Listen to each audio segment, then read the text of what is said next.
Bismillahirrahmanirrahim. Assalamualaikum warahmatullahi wabarakatuh. Alhamdulillahilladzi arsala rasulahu bil huda wa dinil haq liyudhhirahu 'alad dini kullih wa kafa billahi syahida. Asyhadu an la ilaha illallah wahdahu la syarikalah wa asyhadu anna Muhammadan abduhu wa rasuluh. Allahumma shalli wa sallim ala nabiyyina Muhammad wa ala alihi wa sahbihi wa man tabi'ahum bi ihsanin ila yaumil qiyamah. Alhamdulillah, hadirin rahimakumullah, para mahasiswa At-Taqwa College, para santri, wali santri, juga Bapak Ibu pemirsa dimanapun berada. Alhamdulillah malam hari ini kita bisa melanjutkan kuliah kita, kuliah pendidikan Islam dan pemikiran kontemporer, yang malam hari ini alhamdulillah kita sudah memasuki sesi yang ke-15 ya, sesi ke-15, jadi hari kelima ini berarti ya. Kita masih menyisakan insyaallah sekitar 4 hari lagi. Mudah-mudahan kita semua diberi kesehatan oleh Allah SWT. Malam hari ini kita akan bahas tentang masalah paham kesetaraan gender ya, dan dampaknya ya bagi umat Islam. Apa kaitannya dengan pendidikan ya? Masalah kesetaraan gender ini sangat penting, bahkan menurut saya salah satu pemikiran kontemporer ya, yang sudah wajib menurut saya ya, ini bisa yang sudah harus dikuasai oleh orang tua, itu adalah paham kesetaraan gender. Sebab hampir pasti ya anak-anak kalau dia punya anak, apakah sekolah atau kuliah, dia akan ketemu dengan ide ini. Ide kesetaraan gender atau gender equality ini sudah menjadi paham global, yang seolah-olah paham ini sudah merupakan satu keharusan ya, dan itu juga sudah diadopsi dalam banyak undang-undang ya, peraturan di negeri kita ini. Ya, sebagai contoh adalah misalnya undang-undang partai politik ya kan, itu sudah mengadopsi paham kesetaraan gender, bahwa satu partai itu dianggap sah dan bisa ikut pemilu kalau ya pengurusnya itu minimal 30% itu perempuan. Ya, 30% perempuan. Itu sudah ya seperti itu ya. Kemudian jadi kalau misalnya pengurusnya 90, waktu diverifikasi oleh KPU itu harus hadir tuh 30% ya, perempuan. Jadi kalau kurang dari itu, partai itu tidak bisa ikut pemilu. Nah, begitu juga nanti dalam calon legislatif itu juga ada kuota untuk perempuan ya. Begitu juga dalam berbagai peraturan. Misalnya untuk beasiswa ke luar negeri ya, jatah sekian untuk perempuan. Nah, Bapak Ibu sekalian, saya pernah menulis, sebetulnya ini bukan satu buku utuh ya, sudah cukup lama, tahun berapa ini ya, saya edarkan di internet ya, dalam bentuk e-book ya, judulnya seputar paham kesetaraan gender, kerancuan, kekeliruan dan dampaknya. Nah, ini yang saya berusaha berdasarkan bacaan, ya, pengamatan, dialog ya dengan para tokoh aktivis gender ini. Dan intensif itu saya dialog waktu menjelang waktu dalam DPR sedang membahas rancangan undang-undang ke KKG ya, keadilan dan kesetaraan gender. Waktu itu saya diundang di stasiun televisi, kemudian seminar di DPR, diundang oleh satu fraksi juga untuk membahas masalah rancangan undang-undang kesetaraan gender itu, yang akhirnya karena terjadi penolakan yang cukup luas di kalangan umat Islam, khususnya dari kalangan umat Islam, maka kemudian RUU ini ketemu lagi kita sate padang. Maaf ya hadirin sekalian, nggak apa-apa, ini selingan aja supaya menyegarkan ya. Jadi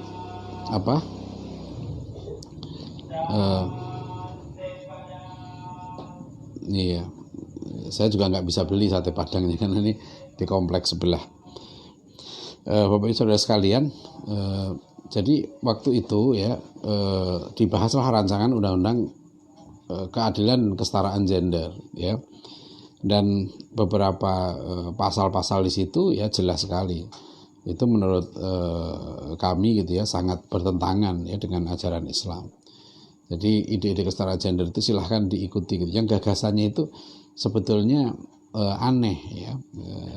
Anehnya, saya katakan aneh begini, ini kadang-kadang emosional ya, dan tidak ada landasan teorinya. Jadi ada satu pandangan, yaitu diadopsi oleh UNDP dalam bentuk Human Development Index ya, jadi indikator kemajuan suatu bangsa lah gitu.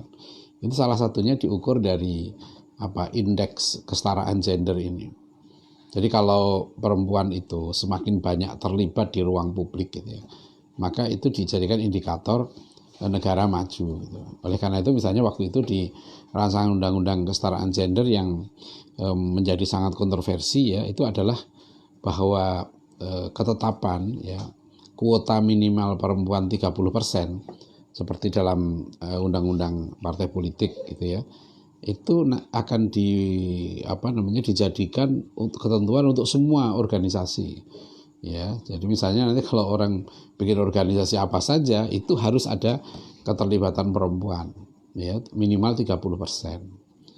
Nah, ketika itu saya sempat berdialog di salah satu stasiun TV swasta dengan wakil ketua Komisi 8 kalau tidak salah DPR, ya seorang ibu-ibu berkerudung juga.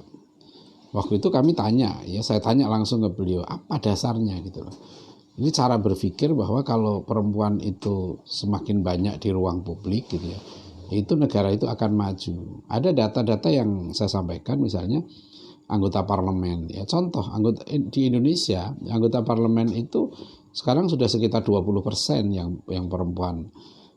Angka kita lebih tinggi daripada Amerika, Korea, ya Korea Selatan, Iran, Malaysia, ya kita lebih tinggi itu. Ya Jepang bahkan juga begitu ya, jadi itu masih kurang gitu 20% itu. Nah anggota parlemen tertinggi di dunia itu Rwanda ya 56%. Nah, apakah itu menunjukkan satu indikator kemajuan suatu bangsa gitu ya.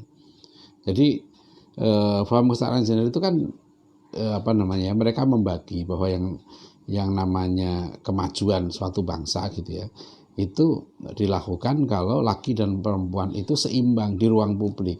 Apa yang terjadi kemudian? Yang terjadi adalah memandang rendah ya perempuan sebagai ibu. Jadi pekerjaan perempuan sebagai ibu, ya perempuan sebagai pengasuh anak ya di rumah itu dianggap sebagai domestikasi perempuan. Nah, kalau Bapak Ibu Saudara sekalian perhatikan ya, sebelum wabah corona ini merebak, kan sempat muncul perdebatan yang luar biasa, penolakan terhadap rancangan undang-undang ketahanan keluarga, ya kan? Jadi itu ditolak keras gitu ya. Dan salah satu yang setelah saya baca apa yang ditolak gitu, ya ternyata yang disebut ada seorang penolaknya bilang karena perempuan akan dipaksa menjadi ibu, jadi ditolak namanya paham ibuisme, yaitu domestikasi perempuan katanya.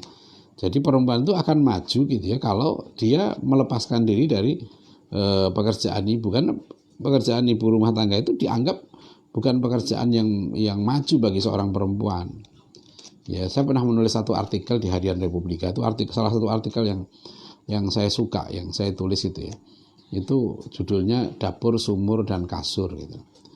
Ya, artikel itu saya tulis karena saya mencermati ya siaran-siaran televisi menjelang peringatan Hari Kartini. Itu banyak tokoh-tokoh ditampilkan, ada wanita yang dianggap sukses sebagai menteri, ada yang sukses jadi anggota DPR, ada yang sukses menjadi pejabat-pejabat tinggi negara dan seterusnya, itu dianggap sukses. Ya.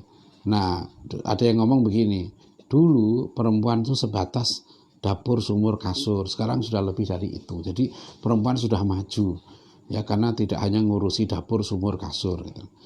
Nah, istilah dapur, sumur, kasur itu kemudian saya jadikan judul artikel gitu ya. Saya bilang jangan meremehkan urusan dapur, sumur, kasur gitu ya.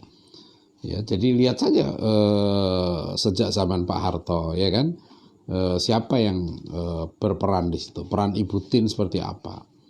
Waktu Presiden Pak Habibie ya kan, peran Ibu Ainun seperti apa ya. Waktu Pak SBY ya kan, peran Ibu Ani Yudhoyono luar biasa ya kan.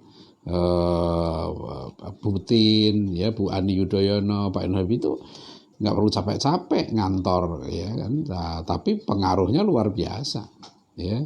Lihat banyak tokoh kita gitu ya peran istrinya begitu besar, ya. Bahkan saya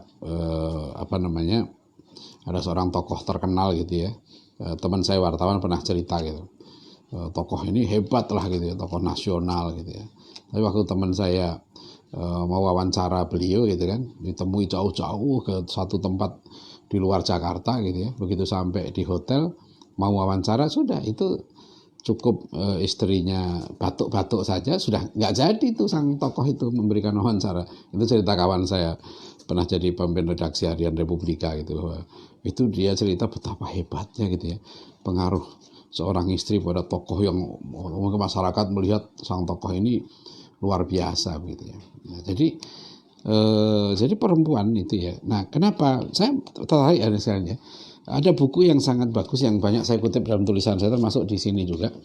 Itu buku yang ditulis oleh Dr. Ratna Megawangi. Dr. Ratna Megawangi ini dosen IPB tapi doktornya di Amerika, tentang dia dosen gizi.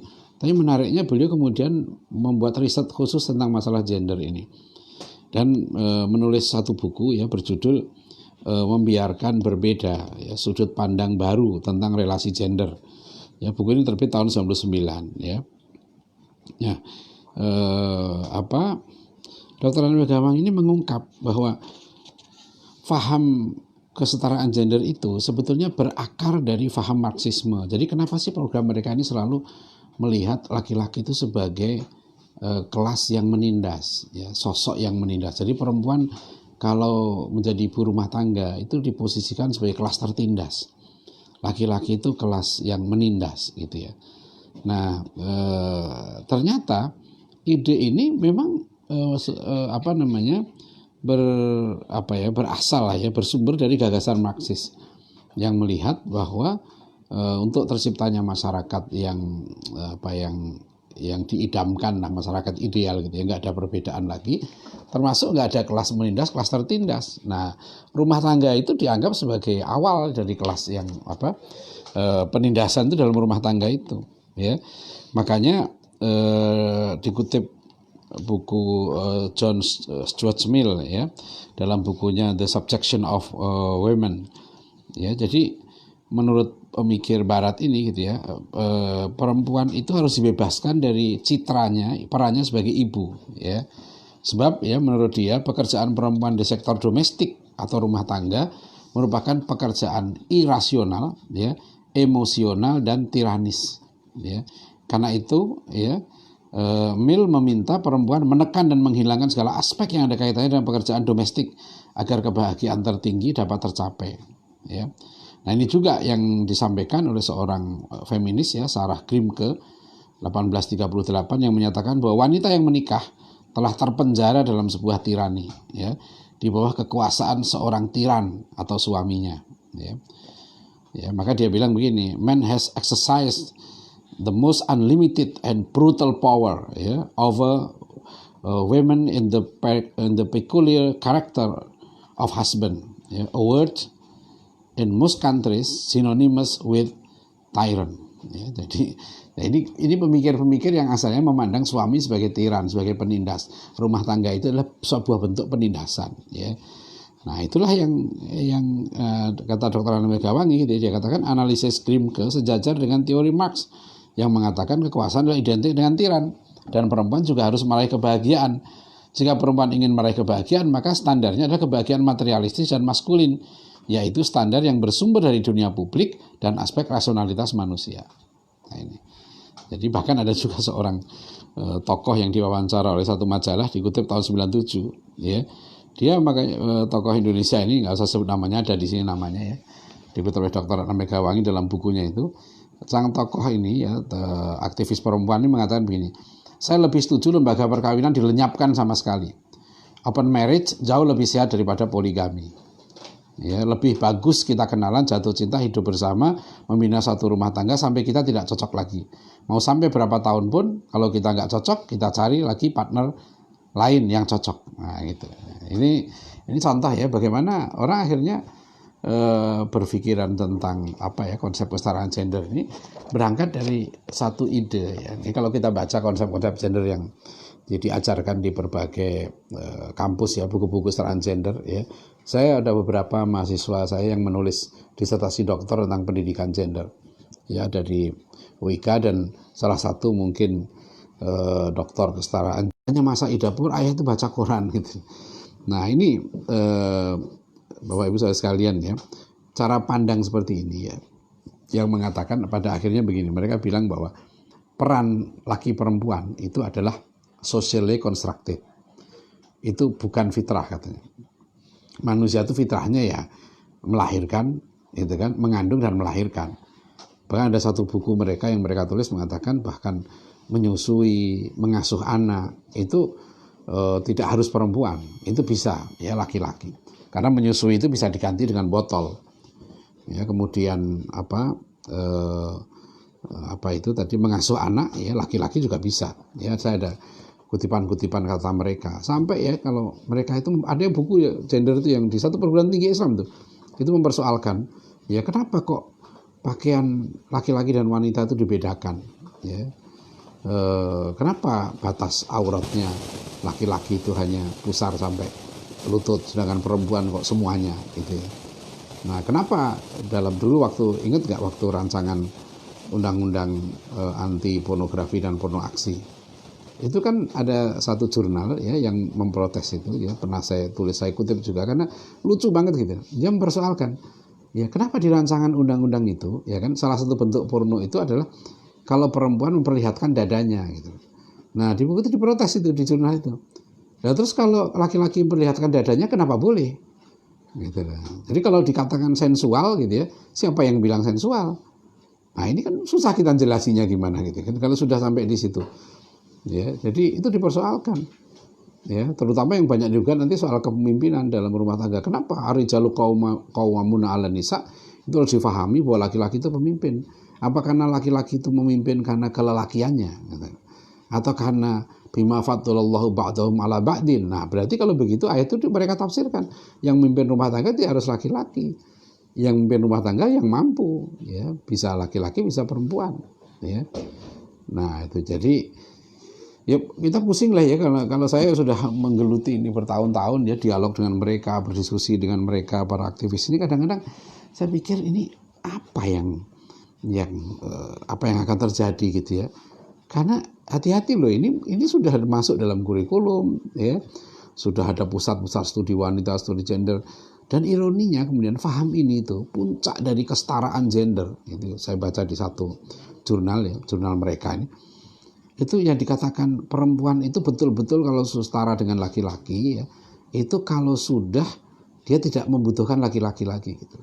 Alias apa? Alias ketika dia sudah jadi lesbian, baru dia sudah setara betul dengan laki-laki karena dia sudah tidak perlu laki-laki. Jadi sampai begitunya. Ya. Saya sudah dengar cerita beberapa hal-hal yang lucu ya, misalnya di kalangan mahasiswa. Ya, ada mahasiswa yang cerita ke saya punya kawan gitu ya, perempuan gitu ya. Waktu saya naik bis, saya sudah duduk ya, tiba-tiba belakangan di jalan naiklah teman saya perempuan gitu. Nah saya sebagai laki-laki ya saya tawarilah teman saya itu untuk duduk ya di tempat duduk saya di bis itu. Nah dia bilang, mahasiswa ini, yang saya terkejut teman saya perempuan itu menolak dengan alasan dia nggak mau dianggap lemah. Nah teman saya yang mahasiswa yang laki-laki ini bilang, wah ini malah enak ini gitu kan. Dulu kan orang mempersepsikan begitu, jadi perempuan ini harus tampil hebat gitu, tampil perkasa ya. Nah saya mau cerita aja kasus-kasus yang buku-buku yang menarik itu ya. Ada satu buku terbitan Jogja gitu ya, terbitan satu kampus Islam di Jogja tentang mengkritisi gitu ya kurikulum pendidikan fikih gitu ya di sekolah ibtidaiyah. Nah, salah satu yang dikritik itu ya di buku itu ya, itu misalnya adalah ada ada gambar dalam buku itu. Gambar itu menunjukkan orang-orang yang sedang membangun masjid gitu. Sedang membangun masjid. Nah, ternyata di gambar buku fikih itu ya, buku pelajaran untuk anak sekolah ibtidaiyah itu, untuk anak SD gitu ya. Itu gambarnya yang sedang membangun masjid itu semuanya laki-laki gitu. Nah di buku tentang kesetaraan gender ini kemudian dikritik itu, dikomentari ya, itu kenapa gambarnya kok laki-laki semua? Itu memberi kesan seolah-olah gitu ya, seolah-olah yang bisa menjadi tukang itu hanya laki-laki gitu ya. Mungkin kita nggak terfikir ya, saya pun nggak terfikir kok sampai begitu kritisnya gitu ya, begitu sensitifnya. Ada gambar orang bangun masjid gitu ya, tukangnya kok semuanya laki-laki gitu ya. Nanti banyak itu yang lain-lain, misalnya yang azan laki-laki itu ada protes, kenapa yang azan mesti laki-laki gitu. Ya bahkan soal akikah, ya kenapa mesti kambing itu 2 untuk laki-laki, kenapa perempuan itu 1? Ya, jadi Bapak Ibu Saudara sekalian ya, jadi kata mereka soal relasi laki-laki perempuan ini adalah bukan nature ya, tapi nurture. Itu bisa dibentuk, itu socially constructed. Nah, jadi kepala rumah tangga perempuan dan seterusnya gitu tuh bisa dibentuk. Nah, inilah yang masalah gender ini. Ini penting menurut saya ya, karena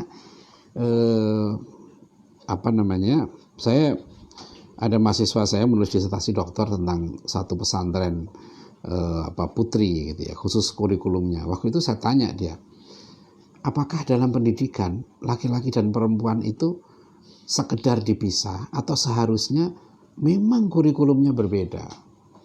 Ya, karena dulu sekalian dalam undang-undang perkawinan yang lama nomor 1 tahun 74 ya kan, perempuan itu kan sudah boleh menikah di umur 16 tahun. Negara membolehkan itu. Ya. Laki-laki 19 tahun gitu. Umumnya dulu orang berpikir begitu kan, biasanya laki-laki itu lebih tua lah dari istrinya gitu. Biasanya begitu. Ya.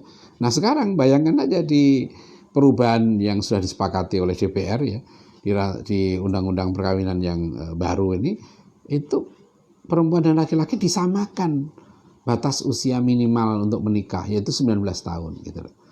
Nah, bayangkan padahal kedewasaan laki-laki dan perempuan itu berbeda ya, umurnya rata-rata baik secara biologis maupun secara akal. Ya, ada dokter pendidikan Islam tuh, dokter astagfirullahaladzim, ada dokter yang mendirikan sekolah Al-Fatih itu. Karena itu mahasiswa saya juga, dia dulu lulusan ITS, S2-nya di Boston University. Nah, dia menulis disertasi dokter tentang pendidikan karakter. Nah, dia buat riset nih, sang dokter ini buat riset tentang masalah gender ini juga. Ternyata dia temukan hasil riset di Amerika bahwa rata-rata otak perempuan di Amerika itu sudah dewasa pada umur 12 sampai 14 tahun. Sedangkan otak laki-laki gitu ya, itu dewasa rata-rata pada umur 14 sampai 16 tahun ya sudah. Nah, ini data empiris ini juga cukup menarik gitu ya, kalau kita lihat realitasnya laki-laki dan perempuan itu berbeda gitu. Nah, sekarang kan dalam kurikulum pendidikan kita itu disamakan ya kan, kurikulum laki-laki perempuan itu. Dan saya tidak tahu apakah ada di satu perguruan tinggi yang menyebutkan ya bahwa perempuan itu sudah siap menikah di usia 18 tahun gitu ya. Jadi saya pernah berkunjung ke satu pondok pesantren di Malang gitu ya, khusus pesantren putri itu. Nah, di pesantren putri itu, ini pesantren yang bagus menurut saya gitu ya, pesantren ya kalangan menengah ke atas lah gitu, bisa dikatakan begitu. Karena pesantrennya juga bagus ya, uang masuknya juga cukup tinggi lah. Nah, kemudian waktu itu saya lihat ya, bahwa lulusan kami siap melanjutkan ke perguruan tinggi. Saya bilang ke pengurusnya, ini anak-anak yang lulus SMA dari sini kan, mereka seharusnya sudah disiapkan dong ya untuk berumah tangga gitu kan. Apakah mereka belum siap itu gitu ya. Nah, kan kurikulum pendidikan itu mengarahkan laki-laki dan perempuan sama-sama untuk menjadi pekerja. Ya, menjadi pekerja yang baik gitu ya. Jadi memang kurikulum pendidikannya seperti itu, ditambah lagi dengan program kesetaraan gender ini.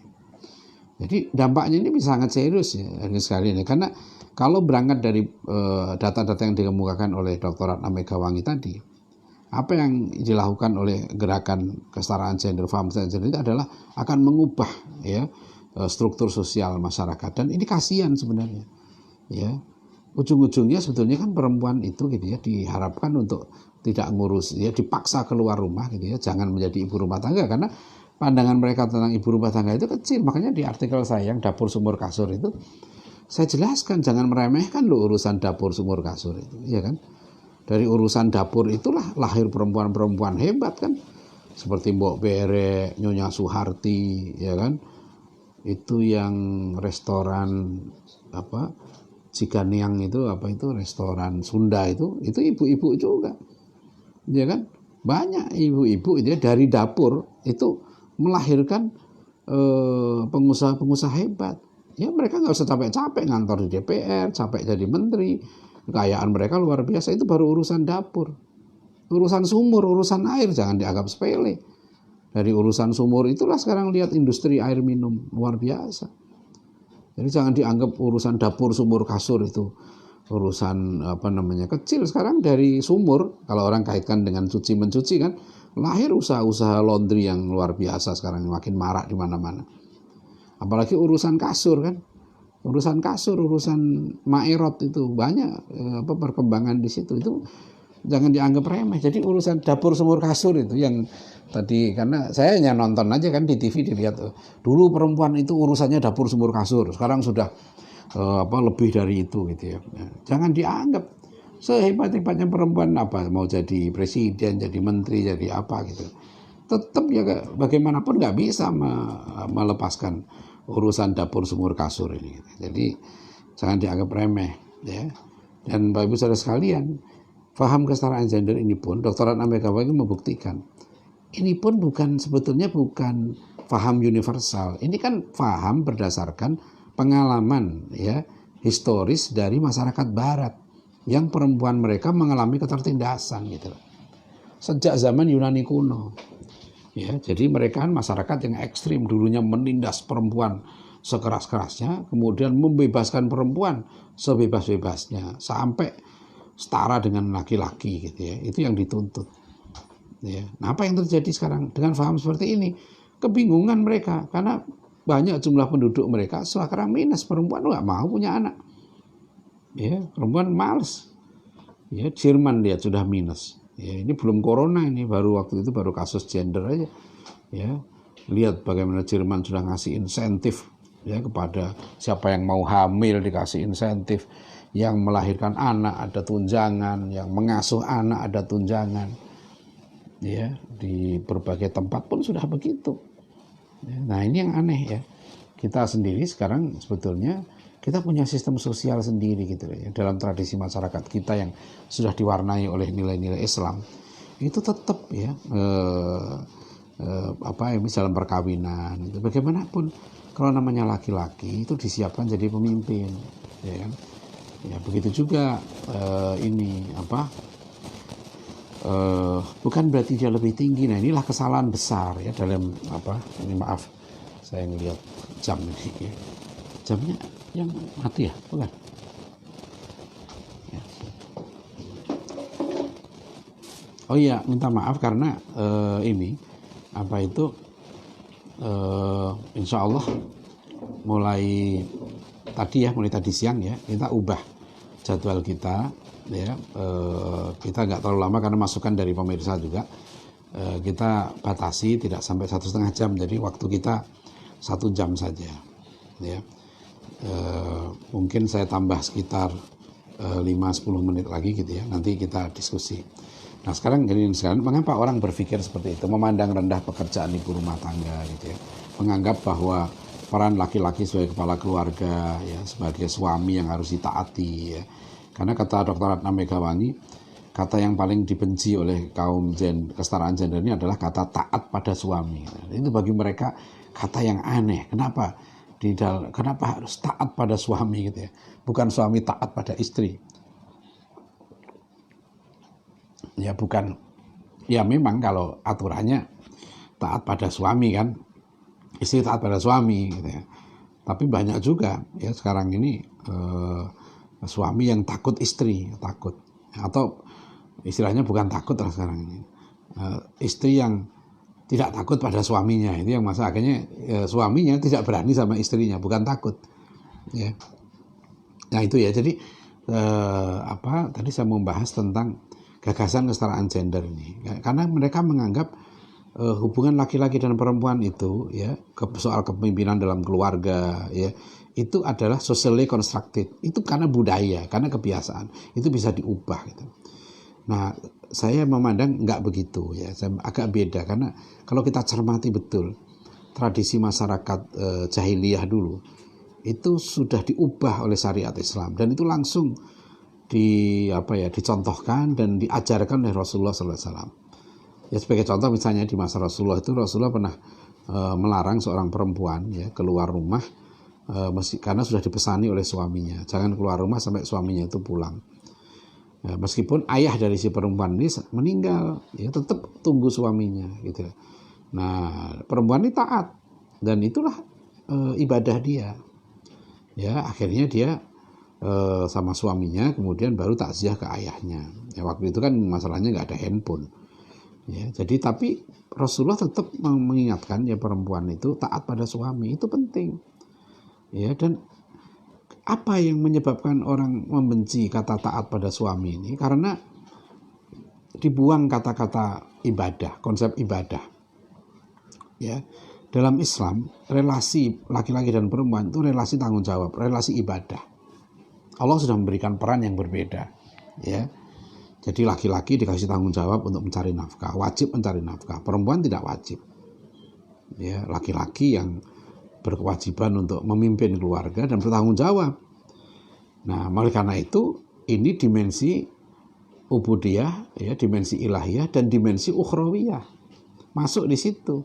Maka kalau kita memahami konsep relasi laki-laki perempuan dalam Islam harus dilihat di situ dalam perspektif ya ada kerangka dalam worldview Islam itu ada ibadah ya kan, ada ini. Jadi kalau perempuan itu melayani suaminya ya dia taat pada suami itu ibadah gitu loh. Itu bentuk ibadah dia.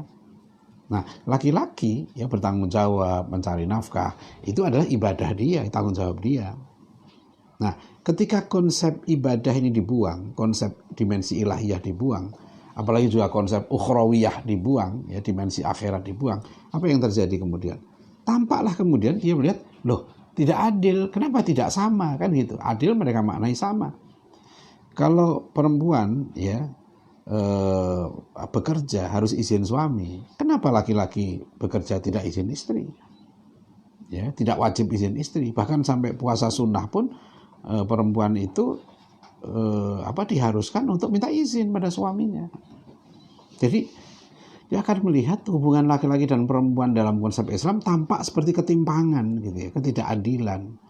Maka mereka mengartikan keadilan itu sama gitu. Nah, itulah yang keliru. Justru Islam punya konsep yang berbeda. Karena perempuan itu dalam Islam muslimah itu bahagia kalau dia membahagiakan suaminya. Ya. Bahkan ya itu meskipun kasus ya, ada perempuan ya saya dengar cerita dari tokoh di Surabaya gitu, dia punya kenalan yang istrinya itu gitu ya, itu selalu mengusahakan agar istrinya itu, agar suaminya itu punya istri 4. Itu yang mengusahakan istrinya, gitu ya. Karena dia memandang suaminya itu, padahal suaminya bukan orang kaya, gitu ya. Tapi ini kasus sekali ya, karena yang cerita ke saya itu pun dia juga nggak berani itu ya. Tapi ini ada kasus, ada perempuan yang berpikir suaminya layak beristri 4, ya. Ini kasus yang sangat jarang. Ya, saya hanya mengambil satu kasus bahwa bagi perempuan seperti ini gitu ya, dia memandang bahwa itu ibadah. Kalau orang sudah ibadah gitu ya, memandang itu konsep ibadah, dia berbeda, worldview-nya berbeda. Ya, dengan memandang soal keadilan dalam perspektif yang sekuler, dibuang aspek ibadah ya, dibuang aspek ukhrawi gitu. Ya. Jadi ada seorang profesor bercerita ke saya bahwa suatu ketika katanya istrinya juga seorang profesor, istrinya itu bilang pada suaminya yang juga profesor ini gitu. Karena istrinya ini merasa ya jauh tempat kerjanya ya, akhirnya suatu ketika istrinya bilang, saya capek ya mau istirahat aja gitu. Nah kata suaminya yang profesor bilang begini, nah itu enaknya kamu jadi perempuan katanya. Kamu bisa ngomong begitu karena kamu tidak wajib bekerja sebenarnya. Sedangkan saya sebagai laki-laki nggak boleh ngomong begitu. Nggak boleh laki-laki itu ngomong saya capek, saya mau istirahat di rumah, nggak boleh karena dia punya tanggung jawab gitu. Ya itu ya. Jadi jangan lihat di dunia, di akhirat tanggung jawab laki-laki itu berat. Jadi kalau tujuannya ingin masuk surga, Allah sudah kasih peran. Ya, jadi saya pernah bilang sama Pak Taufik Ismail, ya, karena Pak Taufik Ismail yang menggubah lagu Dunia Ini Panggung Sandiwara yang dinyanyikan Ahmad Albar itu. Saya bilang, Pak Taufik, saya itu memahami konsep adil relasi laki-laki dan perempuan itu, salah satunya itu setelah mendengarkan lagu Pak Taufik Ismail itu tuh, Dunia Ini Panggung Sandiwara. Ada bait di situ kan, setiap kita dapat peranan yang harus kita mainkan. Jadi Bapak Ibu Saudara sekalian, dalam perspektif Islam itu sederhana. Allah itu lebih tahu keadaan laki-laki dan perempuan. Allah sudah nurunkan aturan-aturannya, sudah nurunkan perannya, ya. Laki-laki sebagai pemimpin, ya kan, perempuan sebagai yang dipimpin. Itu bukan soal tinggi rendahnya derajat. Itu peran yang harus dimainkan saja. Seperti juga ada yang orang jadi presiden, ada orang jadi guru TK, ada orang jadi tukang sapu, ada orang jadi pedagang kaki lima. Itu peran di dunia saja.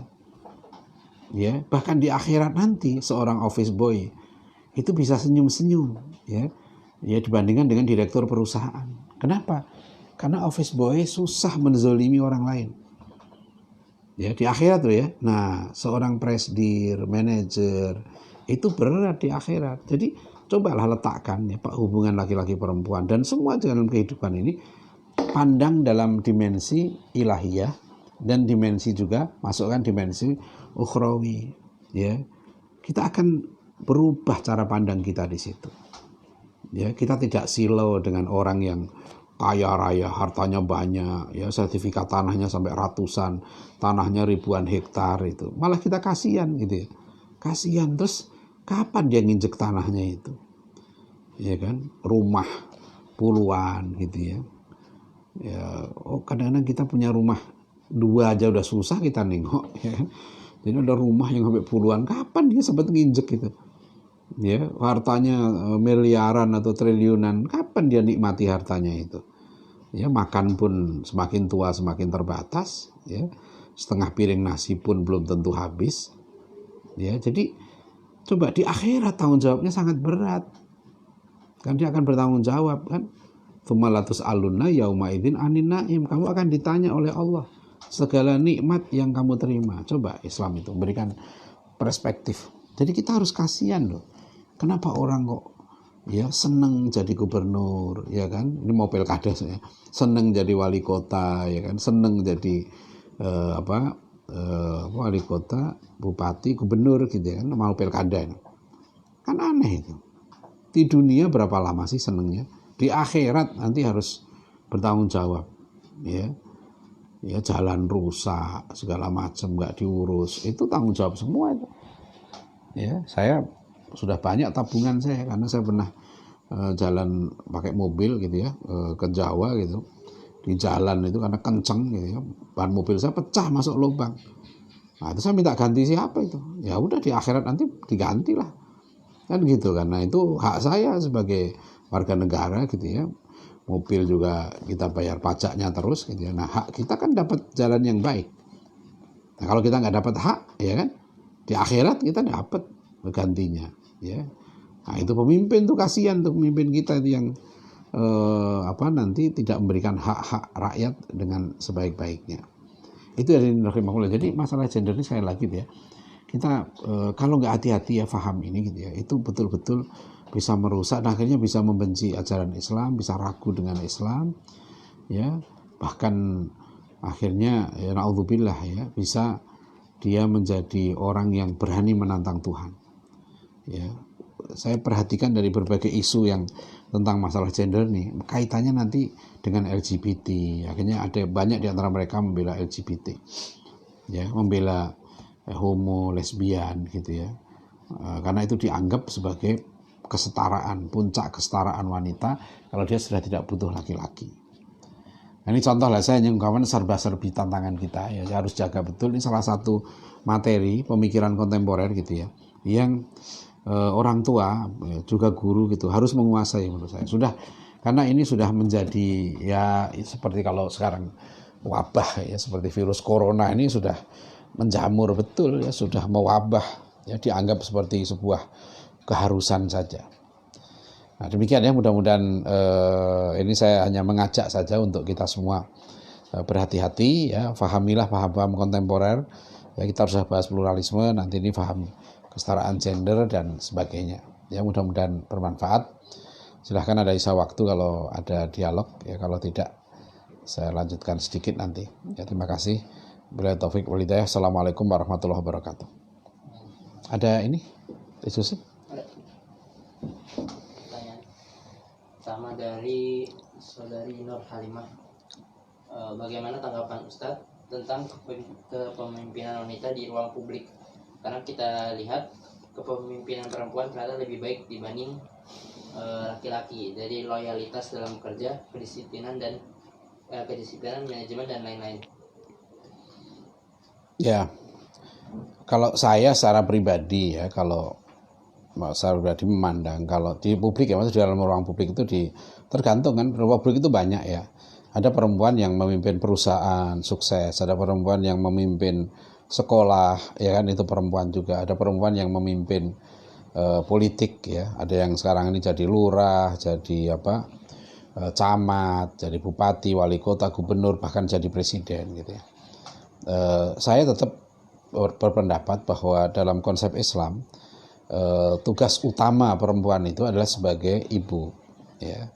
Jadi itu sudah kodratnya perempuan, karena perempuan itu dikaruniai Allah ya hal yang tidak dimiliki laki-laki ya kan.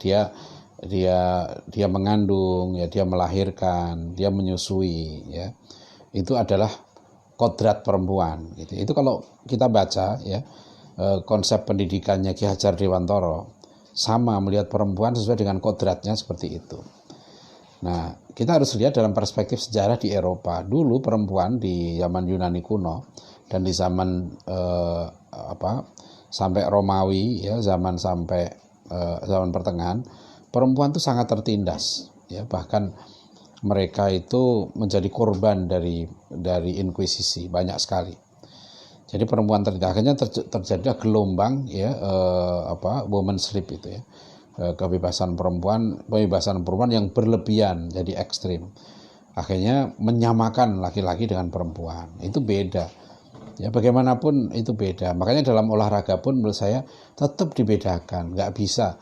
Ya, sampai sekarang itu belum ada ya. Misalnya tinju gitu ya, disamakan tinju laki-laki dan perempuan. Itu nggak bisa. Sudah kodratnya perempuan begitu. Jadi kalau mereka mengatakan bahwa fisik laki-laki perempuan itu tidak menunjukkan peran, itu menurut saya indikator perbedaan laki-laki perempuan itu sudah jelas ya. Ada nggak UFC itu yang gelut tuh ya, laki-laki perempuan mesti dibedakan. Tinju ya, bulu tangkis saja ada ganda campuran ya kan, ada ganda putri, ganda single putri. Coba kalau dicampur, nggak usah laki perempuan sama saja, nggak ada lagi gitu. Bulu tangkis ya sama, nggak perlu kamu laki-laki atau perempuan, nggak bisa. Tetap secara fisik rata-rata kalah lah perempuan itu Allah sudah menciptakan begitu ya. Jadi itu, dan perempuan itu kalau mengikuti fitrahnya akan bahagia ya, akan bahagia itu. Nah itu ya, oleh karena itu Islam itulah ajaran yang adil gitu ya. Memang ya kodrat perempuan itu sebagai ibu ya dan pendidik ya, dan jangan dianggap rendah ya. Itu kan keliru orang memandang itu, bahwa menjadi anggota DPR itu lebih mulia daripada menjadi ibu rumah tangga. Mendidik anak itu bukan perkara mudah loh. Perempuan menjadi rektor dianggap hebat. Perempuan mendidik anaknya bukan perkara gampang. Mendidik anak sendiri itu perlu ilmu. Nah, itu yang kadang-kadang salah. Orang kalau mendidik anak sendiri boleh asal-asalan. Nggak bisa, mendidik anak itu perlu ilmu.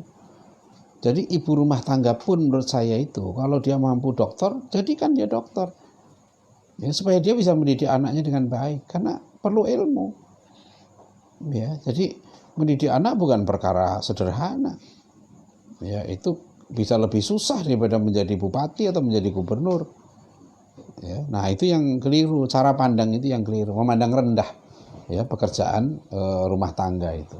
Nah, itu pekerjaan yang sangat mulia. Oleh karena itu, bagaimana Islam memandang itu? Islam itu adil. Ya, perempuan itu boleh dia menjadi pemimpin, itu boleh. Yang penting apa? Yang penting dia dapat izin dari walinya atau suaminya. Nah, di situ maka konsep perkawinan dalam Islam itu kan perempuan yang menikahkan walinya. Begitu ijab kabul, sang wali menyerahkan tanggung jawab itu kepada suaminya, gitu loh. Makanya perempuan itu sekarang ya, dia selalu merupakan bagian dari keluarga. Ini yang beda dengan barat. Ya, konsep perempuan dalam Islam, perempuan itu selalu menjadi bagian dari keluarga. Nah, sementara konsep di barat, perempuan itu makhluk individual. Makanya mereka ada konsep kemiskinan perempuan, karena perempuan itu sendiri, sedangkan kita tidak. Konsepnya beda. Nah, jadi kalau ditanyakan bagaimana kalau kemiskinan perempuan di ruang publik, kalau menurut saya ya, kalau masih ada laki-laki yang sanggup itu dan perempuan itu memang diperlukan ya di rumah tangganya untuk bisa mendidik anak-anaknya dengan baik, ya saya lebih memandang lebih utama perempuan di rumah tangga.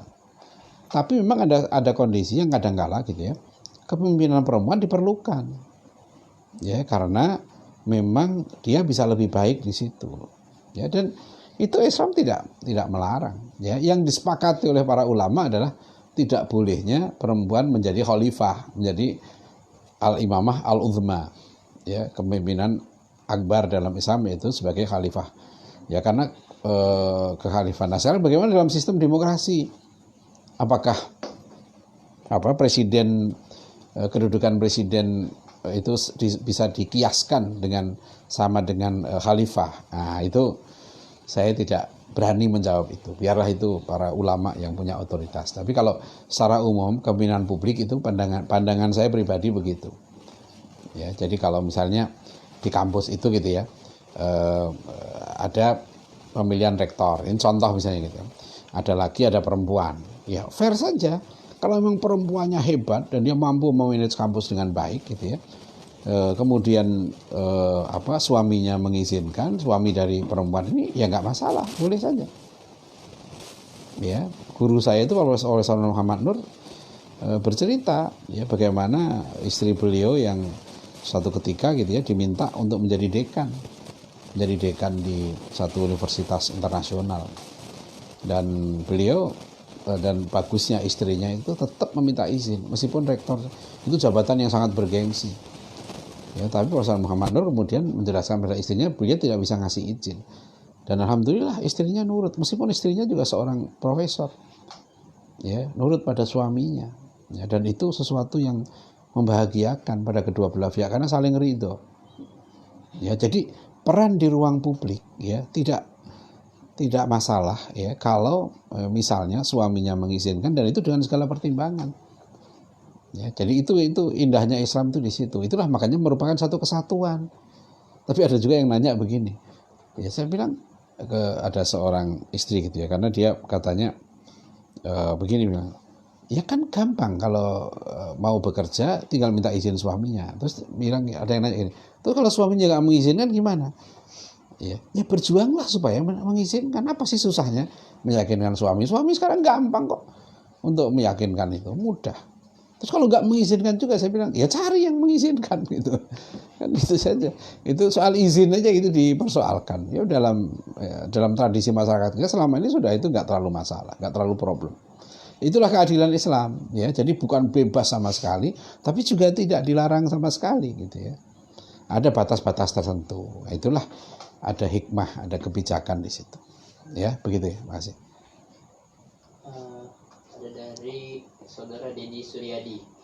Ustadz, bagaimana mengajarkan pemahaman kesetaraan gender atau pemilikan pluralisme dan lain-lain di pengajian atau majelis taklim, baik bapak-bapak atau ibu-ibu, dalam bahasa sederhana dan mudah? Ya harus perbanyak contoh. Ya, jadi jangan perbanyak konsep. Makanya tadi kan saya berusaha juga karena ini kuliah tatap muka gitu ya, online gitu ya. Saya berusaha memperbanyak contoh supaya lebih mudah difahami ya. Karena kalau kita hanya bicara tentang konsep itu susah orang paham. Ya kasih contoh lah. Ini loh ya kan, maksud mereka begini gitu loh. Nah, itu yang kita kan keberatan. Bayangkan misalnya ya kalau jadi RUU kesetaraan gender itu semua organisasi harus 30% perempuan, apa enggak rusak tuh rumah tangga masyarakat kita tuh. Itu kan dipaksa perempuan harus keluar rumah. Itu kan nggak boleh, itu ekstrim. Jadi yang adil itu kan Islam mengizinkan, ya kan? Tapi dengan izin suami boleh, bukan dilarang. Ya itu begitu nggak usah dipersoalkan, memang begitu aturannya. Itulah indahnya dunia karena ada aturan. Nah, saya senang pakai gaya bahasanya Pak Indra, itu sederhana itu. Pak Indra bilang, sepak bola itu kalau nggak ada aturan, ya kan, nggak indah, gitu kan. Dan keputusan wasit begini, gitu kan, nggak bisa digugat itu. Ya kalau sudah begini ya sudah nurut, mau nggak mau kartu merah itu ya sudah nurut keluar. Ini baru keputusan manusia aja ditaati, ya kan? Ini keputusan Tuhan, ya keputusan utusan Tuhan. Masa nggak mau taat? Ya sudah, kalau itu ditaati nikmat, akan terjadilah hubungan yang harmonis, masyarakat yang indah itu di situ. Ya, karena cara pandangnya berbeda. Ya kalau sekuler membuang tadi ya dimensi ilahiyah dan ukhrawi, akan tampak timpang seolah-olah laki-laki itu ya yang enak gitu loh. Sampai akhirnya ada di antara tokoh kesetaraan gender yang membuat buku kan, Quran menurut perempuan gitu ya. Quran menurut perempuan. Jadi menurut dia selama ini Quran banyak difahami oleh kaum laki-laki, sehingga tafsir itu dibuat untuk kepentingan laki-laki, fikih itu untuk kepentingan laki-laki.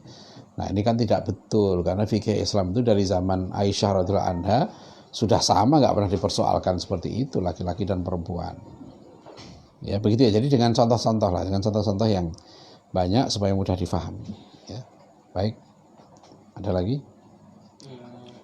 Dari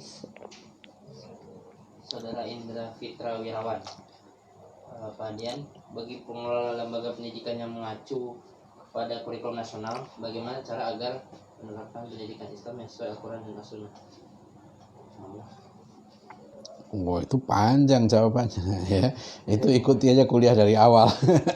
Kuliah kita dari konsep awal ya, konsep pendidikan Islam, insya Allah ada. Atau baca buku saya yang pendidikan Islam mewujudkan generasi gemilang itu bisa juga dari. Tapi ringkasnya adalah ya, kita Quran dan Sunnah, menurut saya Quran dan Sunnah itu sudah diaplikasikan ya oleh Rasulullah SAW dalam bentuk pendidikan yang praktis, yang dirumuskan oleh para sahabat ya, kemarin oleh Umar bin Khattab radhiyallahu anhu.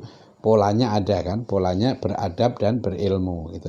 Nah model adab dan ilmu ini yang kemudian model utamanya atau polanya seperti itu. Nah ini yang harus dikembangkan sesuai dengan kondisi kita. Bagaimana adab ilmu diterapkan untuk tingkat SD, bagaimana diterapkan untuk tingkat SMP, tingkatan untuk SMA, tingkatan perguruan tinggi. Nah kita sudah banyak contoh dari para ulama, bahkan cendekiawan kita. Bahkan saya pun nggak merumuskan sendiri. Saya kan selalu bilang bahwa banyak pemikiran terutama ya yang kami kaji, kami pakai teori, termasuk yang kami terapkan di pesantren At-Taqwa sampai di At-Taqwa College ini kan, terutama konsep Profesor Naqib Alatas gitu kan, yang dijabarkan oleh Profesor Muhammad Nur tentang konsep pendidikan berbasis adab atau takdib itu. Nah itu saja. Jadi intinya adalah konsep pendidikan Islam itu sudah ada modelnya. Ya nanti kalau lebih jauh silahkan kita bisa diskusi lebih panjang, karena itu nanti aplikasinya sangat tergantung kepada kondisi dan situasi. Ya, baik begitu. Masih ada lagi? Dari Saudara Raden. Assalamualaikum Ustaz, ingin bertanya, bagaimana Waalaikumsalam. cara menjawab orang yang mengatakan karena perempuan punya kelebihan multitasking, kenapa tidak berubah saja jadi pemimpin agar bisa mengatur beberapa pekerjaan dalam satu waktu? Ya, itu dasar teorinya apa? Perempuan itu multitasking itu. Apa laki-laki tidak begitu? Apa semua perempuan punya multitasking itu? Kita tidak menafikan ada beberapa perempuan yang punya kelebihan. Dalam sejarah Islam pun begitu. Lihat saja bagaimana Khadijah radhiyallahu anha itu, istri Rasulullah SAW itu. Beliau wanita yang agung, pengusaha yang sukses gitu kan. Tapi tetap kedudukannya sebagai istri. Ya kan? Dia taat pada Rasulullah SAW. Gitu, dan Rasulullah sangat mencintai dan sangat bangga dengan Khadijah itu. Kalau dari segi kesuksesan, kurang apanya Khadijah itu kan, pengusaha yang sukses di zaman itu ya kan. Coba lihat banyak kasus-kasus dalam Islam itu, ulama-ulama wanita ya, mereka tetap sebagai ilmuwan, sebagai ulama. Lihat bagaimana kehebatan tokoh wanita Islam di Sumatera Barat, Rahma El Yunusiyah, ya itu begitu hebatnya. Tapi tetap dia kedudukannya sebagai istri. Ya, beliau ulama sampai oleh Al-Azhar ya Kairo diberi julukan Syaikhoh. Ya, lihat bagaimana kehebatannya Nyai Ahmad Dahlan. Kehebatannya bahkan Nyai Abdullah bin Nuh di Bogor. Banyak sekali kita punya peran-peran perempuan yang hebat gitu. Dan itu konsep Islam ya yang meletakkan perempuan sebagai ibu rumah tangga, sebagai tugas utama itu sama sekali tidak menghalangi ya tampilnya perempuan-perempuan hebat dalam sejarah Islam. Tetap mereka memposisikan dirinya sebagai istri, sebagai ibu, ya. Nanti masing-masing di zaman Rasulullah pun ada bibi Rasulullah sendiri, ada seorang yang panglima perang, ya. Kalau salah Sofiyah namanya, itu bibi Rasulullah yang pemberani, itu kan, yang jagoan perang juga. Ya, bahkan di abad ke-16 kita menyaksikan di Aceh ada Laksamana Malahayati. Lihat Cut Nyadin bagaimana kehebatan berperang, memimpin perang melawan Belanda di tengah hutan. Itu seorang perempuan. Ya, Rahma El Yunusiyah ini seorang ulama, ya, seorang wartawati dan seorang gerilyawan juga. Ya, dia nyopir truk juga. Yang unik ya, ada kebetulan mahasiswa saya nulis disertasi tentang Rahma El Yunusiyah. Dia itu uniknya belajar senam juga dari dokter-dokter Belanda. Ya, karena menurut dia perempuan perlu untuk belajar senam dan dia belajar itu. Jadi ulama perempuan gitu ya, juga gerilya ya kan, juga penulis, wartawan, pendiri pesantren dan seterusnya. Jadi kita tidak kurang-kurang. Ya, abad ke-19 kalau nggak salah ya di Bone ada ratu perempuan namanya Siti Aisyah Tenriole. Ya, dia menerjemahkan sastra Lagaligo. Ya, menyusun itu ya dalam ribuan bait itu. Ya, itu luar biasa, ahli sastra, ahli politik, ahli pendidikan. Nah itu jadi kalau kita dalam konsep perempuan dalam Islam itu justru perempuan meletakkan dengan adil. Nah masalahnya kayaknya iman, percaya apa enggak gitu loh, ya kan. Kalau sudah perspektifnya seperti wanita Barat susah, ya. Jadi tadi itu apa tadi pertanyaannya, saya jadi kemana-mana. Multitasking tadi itu, ya kan, itu penyataan itu perlu diuji, ya. Apakah ada wanita yang multitasking, ada juga laki-laki yang multitasking, ada juga laki-laki yang nggak multitasking kan gitu. Jadi ini kasuistik, makanya Islam itu tidak membatasi itu, memungkinkan kok. Kalau bahwa ada perempuan lebih hebat dari laki-laki, siapa bilang tidak? Ya, bagaimana hebatnya Aisyah radhiyallahu anha dalam soal fikih, ya, melebihi banyak laki-laki. Jadi Islam mengakui itu dan saya selalu mendorong ya bagaimana perempuan Islam itu harus mendapatkan tempat terutama untuk mencari ilmu. Ya itu penting sekali apalagi di era sekarang. Ya, oke. Satu lagi ya, coba. Ya. Dari saudara Indra Fitra Wirawan. Bagaimana mendidik bahaya kesetaraan gender di tingkat SMP?